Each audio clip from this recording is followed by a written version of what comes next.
Hallelujah price the lord. ದೇವರ ಪರಿಶುದ್ಧ ನಾಮಕ್ಕೆ ಸ್ತೋತ್ರವಾಗಿ. ರಾತ್ರಿ ವೇಳೆಯಲ್ಲಿ ದೇವರು ಕೊಟ್ಟಂತಹ ಸಂದೇಶ ಭಾಗವಾಗಿದೆ. ಇದು ಧರ್ಮೋಪದೇಶ ಕಾಂಡ 5ನೇ ಅಧ್ಯಾಯ 28ನೇ ವಚನವಾಗಿದೆ.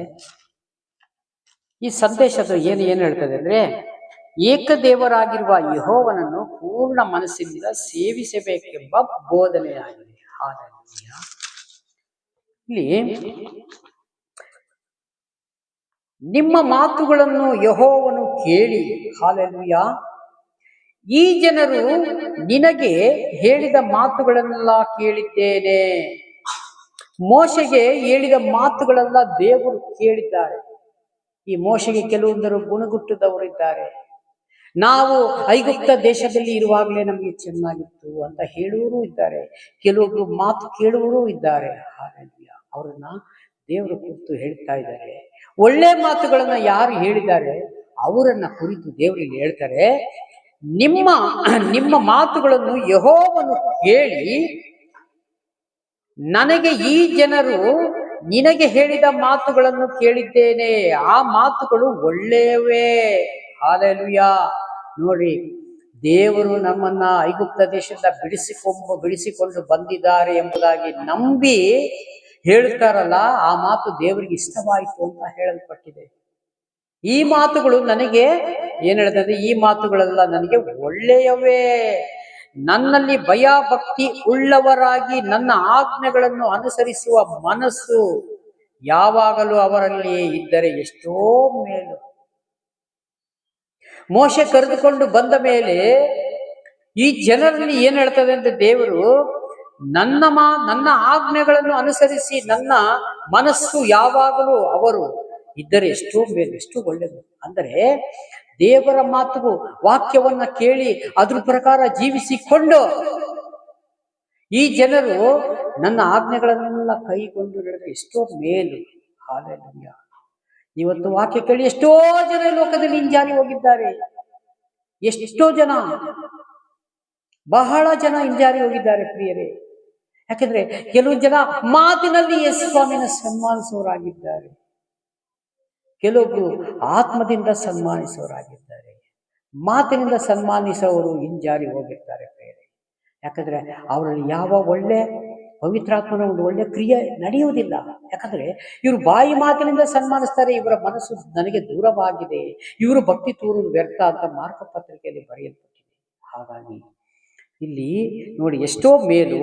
ಆಗ ಅವರಿಗೆ ಅವರ ಸಂತತಿಯವರಿಗೂ ಯಾವಾಗಲೂ ಶುಭ ಉಂಟಾಗುವುದು. ಹಾಲೆಲುಯಾ. ದೇವರ ವಾಕ್ಯವನ್ನು ಕೇಳಿ, ಈ ಕುಟುಂಬದಲ್ಲಿ ತಂದೆ ತಾಯಿ ಕೇಳಿ ದೇವರ ವಾಕ್ಯದಲ್ಲಿ ಬೆಳೆದು, ಪ್ರಾರ್ಥನೆಯಲ್ಲಿ ಬೆಳೆದು, ಯೇಸು ಸ್ವಾಮಿಯನ್ನ ನಿಜವಾದ ದೇವರು ಎಂಬುದಾಗಿ ನಂಬುವವರು, ಅವರು ಕುಟುಂಬ, ಫ್ಯಾಮಿಲಿ, ಅವ್ರ ತಲೆಮಾರು ಶುಭ, ಅವರಿಗೆ ಅಶುಭ ಆಗುವುದಿಲ್ಲ. ಎಷ್ಟೋ ಒಳ್ಳೆಯದು. ನೋಡಿ, ನೋಡಿ, ಅವರಿಗೂ ಅವರ ಸಂತತಿಯವರಿಗೂ ಯಾವಾಗಲೂ ಶುಭ ಉಂಟಾಗುವುದು. ಹಾಲೆಲುಯಾ. ಯಾರಿಗೆ ಶುಭ ಬೇಕು ಉಚಿತವಾಗಿ ದೇವರು ಕೊಡ್ತಾ ಇದ್ದಾರೆ ಪ್ರಿಯರೇ. ಈ ಭೂಮಿ ಮೇಲೆ ನಾವು ಏನು ಕೊಂಡುಕೊಳ್ಬೇಕಾದ್ರೂ ನಮ್ಮಲ್ಲಿ ಹಣ ಬೇಕು, ಆದರೆ ಪ್ರಾರ್ಥನೆ, ವಾಕ್ಯ ದೇವರು ಉಚಿತವಾಗಿ ಕೊಟ್ಟಿದ್ದಾರೆ. ಈ ವಾಕ್ಯವನ್ನು ಓದುತ್ತಾ ಪವಿತ್ರಾತ್ಮರು ನಿಮ್ಮ ಒಳಗೆ ಬಂದು ನಿಮ್ಮ ಎಲ್ಲ ನಡತೆಯನ್ನು ಶುದ್ಧಿ ಮಾಡಿ ನಿಮ್ಮನ್ನ ಪರಲೋಕ ಹೋಗ್ಲಿಕ್ಕೆ ರೆಡಿ ಮಾಡ್ತಾರೆ. ಹಾಲೆಲೂಯಾ. ಇದೇ ದೇವ್ರ ವಾಕ್ಯ ಹೇಳ್ತದೆ. ಯಾರೂ ಹಿಂಜಾರಿ ಹೋಗ್ಬಾರ್ದು. ವಾಕ್ಯ ಕೇಳಬಿಟ್ಟು ಯಾರು ಹಿಂಜಾರಿ ಹೋಗ್ಬೇಡ್ರಿ ಅಂತ ಹೇಳ್ತಾರೆ. ಹಾಲೆಲೂಯಾ. ಇನ್ನೂ ಹೆಚ್ಚು ಫಲ ಕೊಡ್ರಿ ನೀವು. ಯಾಕಂದ್ರೆ ಇದ್ದಾಗೆ ನಾನು ಇರುವುದಕ್ಕೆ ನಿಮ್ಗೆ ಕರೆದಿಲ್ಲ. ಪ್ರತಿದಿನ ನೀವು ದಿನೇ ದಿನ ಮಾರ್ಪಟ್ಟು ಬದಲಾಗ್ತಾರೆ. ದಿನೇ ದಿನೇ ನಾವು ಚೇಂಜ್. ನಮ್ಮ ಮಾಧುರಿ ಈ ಲೋಕದಲ್ಲಿ ತೋರಿಸ್ಬೇಕು. ಯಾಕಂದ್ರೆ ನಾವು ಸಮಾಧಾನ ಪ್ರಿಯರು, ಜಗಳ ಆಡುವುದಿಲ್ಲ, ಗಲಾಟೆ ಮಾಡುವುದಿಲ್ಲ, ಕೆಟ್ಟ ಶಬ್ದ ಬರುವುದಿಲ್ಲ. ಇವೆಲ್ಲ ಒಳ್ಳೆ ಕ್ರಿಯೆಗಳೇ. ಇದನ್ನ ಬಿಟ್ಟು ನಾವು ಬೇರೆ ಏನು ಮಾಡಬಾರ್ದು. ಅವಾಗ ಸೈತಾನ ಒಂದು ಸಣ್ಣ ಶೋಧನೆ ಇಡ್ತಾನೆ. ಅದರಲ್ಲಿ ಫೇಲ್ ಆಗಿದ ತಕ್ಷಣ ಅವನು ನಗಾಡ್ತಾನೆ. ನೋಡ್ದಾ, ಸಣ್ಣ ವಿಷಯದಲ್ಲಿ ನಾನು ನಿನ್ನನ್ನು ಬಿಡಿಸಿಬಿಟ್ಟೆ. ಆಲಯಕ್ಕೆ ಹೋಗಿ ಪ್ರಾರ್ಥನೆ ಮಾಡೋ ತೊಂದರೆ ಇಲ್ಲ, ನೋ ಪ್ರಾಬ್ಲಮ್. ನಿನಗೆ ಆಲಯಕ್ಕೆ ಹೋಗಿ ನಾನು ಅಡ್ಡಿ ಮಾಡಲ್ಲ, ವಾಕ್ಯ ಓದೋಕ್ಕೆ ಅಡ್ಡಿ ಮಾಡಲ್ಲ, ಏನು ಮಾಡಲ್ಲ. ನಿನಗೆ ಯಾವಾಗ ಕೆಡಬೇಕು ನನಗೆ ಗೊತ್ತಿದೆ. ಯಾಕಂದರೆ ಆತ್ಮದಲ್ಲಿ ನಾವು ಸರಿಯಾದ ರೀತಿ ದೇವರಾತ್ಮನಿಂದ ನಡೆಸಬೇಕೇ ಇಲ್ಲ ಅಂದರೆ ಇಡುವುದು ಗ್ಯಾರಂಟಿ. ಸದಾಕಾಲ ದೇವರು ನಮ್ಮ ಮುಂದೆ ಇರಬೇಕು. ದಾವೀದನು ನನ್ನ ಮುಂದೆ ಯಾವಾಗಲೂ ನನ್ನ ದೇವರನ್ನು ಇಟ್ಕೊಳ್ತೇನೆ. ಹಾಗಾಗಿ ನಾವು ಎಲ್ಲಿ ಹೋಗಿದ್ರು ದೇವರನ್ನ ನಾವು ಜೊತೆಯಲ್ಲಿ ಪ್ರಾರ್ಥನೆಯೊಂದಿಗೆ ಹೋಗ್ಬೇಕು, ಪ್ರಾರ್ಥನೆಯಿಂದ ಮನೆಗೆ ಬರಬೇಕು. ಅವಾಗ ದೇವರು ಇಷ್ಟಪಡ್ತಾರೆ. ಯಾವಾಗಲೂ ನನ್ನನ್ನು ಆದುಕೊಂಡು ಹೋಗ್ತಾನೆ, ನನ್ನ ಮಾತು ಕೇಳ್ಕೊಂಡು ಹೋಗ್ತಾನೆ ಈ ಮಗನು, ಈ ಮಗಳು. ಹಾಲೆಲೂಯಾ. ಹಾಗಾಗಿ ನಾವು ಅದೇ ರೀತಿಯಾಗಿ ಇರುವುದು ಒಳ್ಳೆಯದು. ನಿಮ್ಮ ನಿಮ್ಮ ಡೇರೆಗಳಿಗೆ ತಿರುಗಿ ಹೋಗಿರಿ ಎಂದು ಅವರಿಗೆ ಆಜ್ಞಾಪಿಸು. ಮೋಶೆ ಹೇಳ್ತಾರೆ, ಎಲ್ಲಾ ಜನಗಳು ನಿಮ್ಮ ನಿಮ್ಮ ಡೇರೆಗಳಿಗೆ, ನಿಮ್ಮ ನಿಮ್ಮ ಮನೆಗಳಿಗೆ ಹೋಗಿರಿ, ಅವರಿಗೆ ಕಳಿಸಿಕೊಡು. ನೀನು ಮಾತ್ರ ಇಲ್ಲೇ ಇರು, ನನ್ನ ಸಂಗಡ ಇರು, ನಾನು ನಿನಗೂ ಇನ್ನೂ ಆಲೋಚನೆಗಳು ಕೊಡಬೇಕು. ಹಾಲೆಲೂಯಾ. ಯೇಸು ಸ್ವಾಮಿ ಹೇಳ್ತಾರೆ, ನೀ ಎಲ್ಲ ಮಕ್ಕಳೆಲ್ಲ ಪ್ರಾರ್ಥನೆಯಿಂದ ಮುಗಿಸಿಕೊಂಡು ಮನೆಗೆ ಹೋಗಿರಿ. ಸೇವಕರೇ, ನೀವು ನನ್ನ ಜೊತೆಗೆ ಇರ್ರಿ, ನಾನು ನಿಮ್ಗೆ ಬೋಧನೆಯನ್ನು ಹೇಳಿಕೊಡ್ತೇನೆ, ಮುಂದಿನ ಆಲೋಚನೆ, ಮುಂದಿನ ಮಾರ್ಗವನ್ನು ನಿಮ್ಗೆ ತಿಳಿಸಿಕೊಡ್ತೇನೆ ಎಂಬುದಾಗಿ. ಹಾಲೆಲೂಯಾ. ಇದನ್ನ ಸೇವಕರನ್ನ ನಿಲ್ಲಿಸಿಕೊಡ್ತಾರೆ ದೇವರು. ಹಾಲೆಲೂಯಾ. ಅದಕ್ಕೆ ನೋಡಿ, ಅವರಿಗೆ ನಿಮ್ಮ ನಿಮ್ಮ ಡೇರೆಗಳಿಗೆ ತಿರುಗಿ ಹೋಗಿರಿ ಎಂದು ಅವರಿಗೆ ಆಜ್ಞಾಪಿಸು. ನೀನಾದರೂ ಇಲ್ಲೇ ಇರು, ನನ್ನ ಹತ್ತಿರ ನಿಂತಿರು. ಹಾಲೆಲೂಯಾ. ಮೋಶೆ ಹೇಳ್ತಾರೆ, ನೀನಾದ್ರೂ ಇಲ್ಲೇ ಇರು, ನನ್ನ ಹತ್ತಿರ ಇರು, ನೀನು ಹೋಗಬೇಡ, ನಿನ್ನ ಹತ್ರ ಇನ್ನೂ ಮಾತಾಡಕ್ಕಿದೆ ನಾನು. ಹಾಲೆಲೂಯಾ. ನೀನು ಅವರಿಗೆ ಬೋಧಿಸಬೇಕಾದ ಎಲ್ಲಾ ಧರ್ಮೋಪದೇಶವನ್ನು, ವಿಧಿ ನಿರ್ಣಯಗಳನ್ನು ನಿನಗೆ ತಿಳಿಸುತ್ತೇನೆ. ನೋಡಿ, ಧರ್ಮೋಪದೇಶ, ವಿಧಿ ನಿರ್ಣಯಗಳು, ಅವ್ರು ಮುಂದಿನ ಕಾಲದಲ್ಲಿ ಹೇಗೆ ಜೀವಿಸಬೇಕು, ಮುಂದಿನ ತಲೆಮಾರುಗಳಲ್ಲಿ ಹೇಗೆ ಜೀವಿಸಬೇಕು, ಅವ್ರ ಕುಟುಂಬ ಹೇಗೆ ಬದುಕಬೇಕು, ಯಾವ ದಾರಿಯಲ್ಲಿ ಹೋಗ್ಬೇಕು, ಯಾವ ಸತ್ಯ ನೀತಿಯಲ್ಲಿ ನಡಿಬೇಕು ಎಂಬುದಾಗಿ ನಾನು ನಿನಗೆ ತೋರಿಸ್ಕೊಡ್ತೀನಿ ಅಂತ ಸ್ವಾಮಿ. ಹಾಲೆಲೂಯಾ. ಹಾಗಾಗಿ ಮೋಶೆನ ಅಲ್ಲೇ ನಿಲ್ಲಿಸಿಕೊಂಡು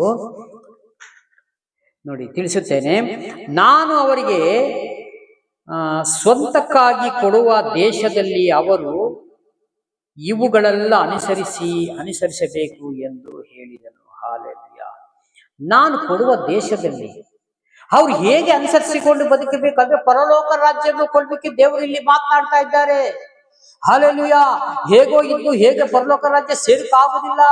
ಇಲ್ಲಿ ಈ ನ್ಯಾಯ ಶಾಸನ ಮುಂದೆ ನಾವು ನಿಲ್ಲಂತ ಪರಿಸ್ಥಿತಿ ಬಂದಾಗ ಹೇಗೆ ನಾವು ಮಾತನಾಡಕ್ಕಾಗ್ತದೆ? ಹಾಗಾಗಿ ಇವೆಲ್ಲ ನಾನು ನಿಮಗೆ ಬೋಧಿಸಿ ಕೊಡುವಾಗ ನೀವು ಅದರಂತೆ ಜೀವಿಸಬೇಕು ಎಂಬುದಾಗಿ ಸತ್ಯವೇದ ತೋರಿಸ್ಕೊಡ್ತದೆ. ಹಾಗೆ ಸುಮ್ಮನೆ ಅಲ್ಲ ದೇವರ ರಾಜ್ಯ ಸಿಕ್ಕುವುದು ಪ್ರಿಯರೇ.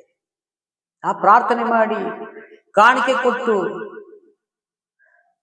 ಮತ್ತೆ ದೀಕ್ಷಾ ಸ್ಥಾನ ತೆಗೆದುಕೊಂಡು ಎಲ್ಲಾ ಕೂಟಗಳಲ್ಲೂ ಭಾಗವಹಿಸಿಬಿಟ್ರೆ ನಾನು ಪರಲೋಕ ಸಿಗುತ್ತೆ ಅಂತ ಮಾತ್ರ ನೆನೆಸಬಾರದು.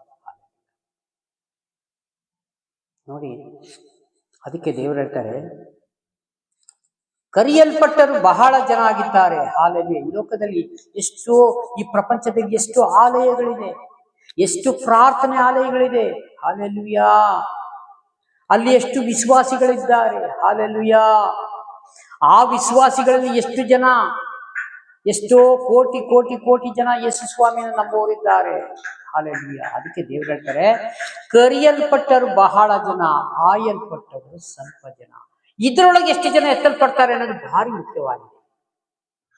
ದೇವರು ತನ್ನ ತುತ್ತೂರಿಯ ಶಬ್ದ ದೊಡನೆ ಈ ಭೂಲೋಕಕ್ಕೆ ಬರುವಾಗ ಮಧ್ಯ ಆಕಾಶದಲ್ಲಿ ನಿಂತುಕೊಂಡು 4 ದಿಕ್ಕುಗಳಿಂದ ತನಗೆ ಬೇಕಾಗಿದ್ದ ಜನರನ್ನ ಆಯ್ಕೆ ಮಾಡಿಕೊಳ್ಳುತ್ತಾರೆ.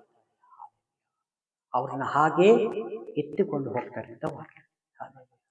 ಹಾಗಾಗಿ ಯಾವುದೇ ಕಾರಣಕ್ಕೂ ನಾವು ಕೈ ಬಿಡಲ್ಪಡುವಂತ ಲೀಸ್ಟಲ್ಲಿ ಇರಬಾರ್ದು. ಹಾಲೆಲೂಯಾ. ಅದಕ್ಕಾಗಿ ಇಷ್ಟು ಪ್ರಾರ್ಥನೆ ಮಾಡಿ ದೇವರ ಹತ್ರ ನಾವು ಮನಮರುಗುವ ದೇವರೇ, ನಾನು ಸ್ವಲ್ಪ ಆ ಕಡೆ ಸರಿಗೆ ವಾಕ್ಯ ಕೇಳ್ತಾ ಇಲ್ಲ, ವಾಕ್ಯ ಧ್ಯಾನಿಸ್ತಾ ಇಲ್ಲ, ಸ್ವಾಮಿ ದೇವರೇ ನೀವು ನನಗೆ ಸಹಾಯ ಮಾಡಿ ತಂದೆ ಅಂತ ಯಾರ್ಯಾರು ನಾವೆಲ್ಲ ಪ್ರಾರ್ಥನೆ ಮಾಡ್ತೀವೋ, ಯಾಕಂದ್ರೆ ದೇವರು ಶರೀರಧಾರಿಯಾಗಿರ್ಬೇಕಾದ್ರೆ ಕ್ಷಮೆ ದಮೆ ಅಂತ ಹೇಳ್ತಾರೆ. ಹಾಲೆಲೂಯಾ.